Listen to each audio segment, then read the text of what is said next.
മുഖ്യമന്ത്രി സ്ഥാനം, മുഖ്യമന്ത്രി ആരാകണം എന്നതിനെക്കുറിച്ചുള്ള ചർച്ചകളൊക്കെ കോൺഗ്രസിൽ ഇങ്ങനെ നടക്കുകയാണ്. സാമുദായിക നേതാക്കളുടെ പിന്തുണയ്ക്ക് വേണ്ടി നേതാക്കൾ ഓരോ സ്ഥലത്തും ഇങ്ങനെ പോകുന്നു. അത്തരം വിവാദങ്ങളൊക്കെ വരുന്നു. അതിനോട് ഏത് രീതിയിലാണ്?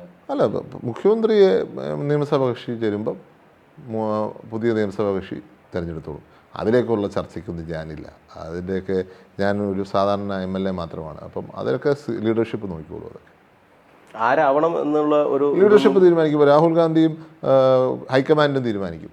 അതാണല്ലോ കോൺഗ്രസിൻ്റെ ഒരു രീതി എന്ന് പറഞ്ഞാൽ, ഹൈക്കമാൻഡാണ് ഫൈനൽ അതോറിറ്റി. ഹൈക്കമാൻഡ് തീരുമാനിക്കും. ഈ രമേശ് ചെന്നിത്തല ചില ഒരു സൂചനകളൊക്കെ നൽകി. കഴിഞ്ഞ ഭരണത്തിൽ, അതായത് ഉമ്മൻചാണ്ടി മുഖ്യമന്ത്രിയായിരുന്ന ആ സമയത്ത് 2.5 വർഷം രമേശ് ചെന്നിത്തലയെ മുഖ്യമന്ത്രിയാക്കാനുള്ള ഒരു ധാരണ ഉണ്ടായിരുന്നു എന്നുള്ള രീതിയിലൊക്കെ അദ്ദേഹം ആത്മകഥ എഴുതാൻ പോവുകയാണ് എന്നൊക്കെ കേൾക്കുന്നുണ്ട്. അത്തരം കാര്യങ്ങളൊക്കെ അതിനെക്കുറിച്ച് എനിക്കറിയില്ല. അത് അവർ തമ്മിലുള്ള കാര്യമല്ലേ, എനിക്കറിയില്ല അതിനെക്കുറിച്ച്. ഇപ്പോൾ ഈ മുഖ്യമന്ത്രി ആരാകണം എന്നുള്ള ചർച്ച ഇപ്പോഴേ തുടങ്ങേണ്ട സമയമായിട്ടുണ്ടോ?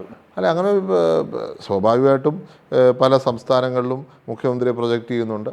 അതുകൊണ്ടായിരിക്കും അങ്ങനെ ചർച്ച വന്നത്. ഇവിടെയും അത്തരം പ്രൊജക്ട് എനിക്കറിയില്ല. അതൊക്കെ ലീഡർഷിപ്പ് തീരുമാനിക്കുന്ന കാര്യങ്ങളാണ്. സ്വാഭാവികമായിട്ടും പാർട്ടി പ്രൊജക്റ്റ് ചെയ്യാറില്ല. ഈ പ്രാവശ്യം എങ്ങനെയാണെന്നറിയില്ല, അത് പാർട്ടി തീരുമാനിക്കും. പ്രതിപക്ഷ നേതാവായി VD സതീശൻ്റെ പ്രവർത്തനം, അതിന് എത്ര മാർക്ക് കൊടുക്കാം? അല്ല, തീർച്ചയായിട്ടും നിയമസഭയിലുള്ള അദ്ദേഹത്തിൻ്റെ പെർഫോമൻസ് എന്ന് പറഞ്ഞാൽ സർക്കാർ വെള്ളം കുടിക്കുകയാണ് അദ്ദേഹത്തിന് മുന്നിൽ. അതിൽ യാതൊരു സംശയവുമില്ല. മികച്ച പെർഫോമൻസാണ്, മികച്ച രീതിയിലുള്ള പ്രതിപക്ഷം. കാരണം ഇത്രയും നാളുള്ള പ്രതിപക്ഷ നേതാക്കന്മാർ ഞാൻ കണ്ടിരിക്കുന്നത് അദ്ദേഹത്തെ മാത്രമാണ്. അപ്പോൾ അദ്ദേഹത്തിൻ്റെ നല്ല പെർഫോമൻസ് ആയിട്ടാണ് ഞാൻ നേരിട്ട് കാണുന്നത്. ഞാൻ സഭയിലല്ലാതെ ഉള്ളപ്പോഴുള്ള സാഹചര്യമുള്ളൂ. അപ്പോൾ അദ്ദേഹത്തിൻ്റെ പെർഫോമൻസ് അളക്കുമ്പോൾ ഒരു മികച്ച പ്രതിപക്ഷമായിട്ടാണ് ഞാൻ കാണുന്നത്. രമേശ് ചെന്നിത്തലയുടെ കാലത്തെ പ്രതിപക്ഷ നേതാവും ഈ VD സതീശനും തമ്മിലൊരു താരതമ്യം നടത്തിയാൽ? അല്ല, അങ്ങനെ ഒരു ഞാൻ അദ്ദേഹത്തെ അടുത്ത് നിന്ന് കണ്ടിട്ടില്ലല്ലോ. രമേശ് ചെന്നിത്തലയും ഞാൻ MLA ആയിരുന്നില്ല, ഞാൻ പുറത്തുനിന്ന് കണ്ടതേ ഉള്ളൂ. പിന്നെ ശ്രീ സതീശനെയാണ് ഞാൻ അകത്തുനിന്ന് കാണുന്നത്. അപ്പം അദ്ദേഹത്തിൻ്റെ പെർഫോമൻസ് കാണുന്നു.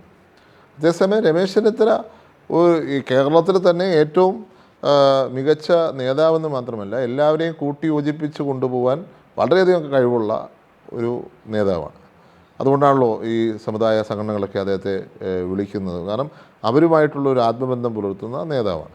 മാത്രമല്ല, എൻ്റെ പിതാവുമായിട്ടും അദ്ദേഹം പുലർത്തിയ ആത്മബന്ധം എനിക്ക് മറക്കാൻ സാധിക്കത്തില്ല. കാരണം അദ്ദേഹം മരിക്കുന്നതിന് തൊട്ട് മുമ്പ് ഒരു ദിവസം രമേശ് ഹോസ്പിറ്റലിൽ പുറത്ത് വന്നിരുന്നപ്പോൾ എൻ്റെ അടുത്ത് പറഞ്ഞ് അകത്ത് വിളിപ്പിച്ചിട്ട് 1 മണിക്കൂറോളം കൈപിടിച്ചിരുന്നു. അപ്പം പല അഭിപ്രായ വ്യത്യാസങ്ങളും ഉണ്ടായിരുന്നു കാണുമല്ലോ അദ്ദേഹം, സ്വാഭാവികമായിട്ടും. പക്ഷെ അതൊക്കെ മറികടക്കുന്ന ആത്മബന്ധം ഉണ്ടെന്ന് തെളിയിക്കുന്നതാണ് ഈ ഒരു സംഭവം മാത്രം. അപ്പം അത്രയ്ക്ക് എൻ്റെ പിതാവ് കരുതിയ ഒരു നേതാവാണ് ശ്രീ രമേശ് ചെന്നിത്തല. എനിക്ക് വ്യക്തിപരമായിട്ട് അറിയാവുന്ന കാര്യമാണ്.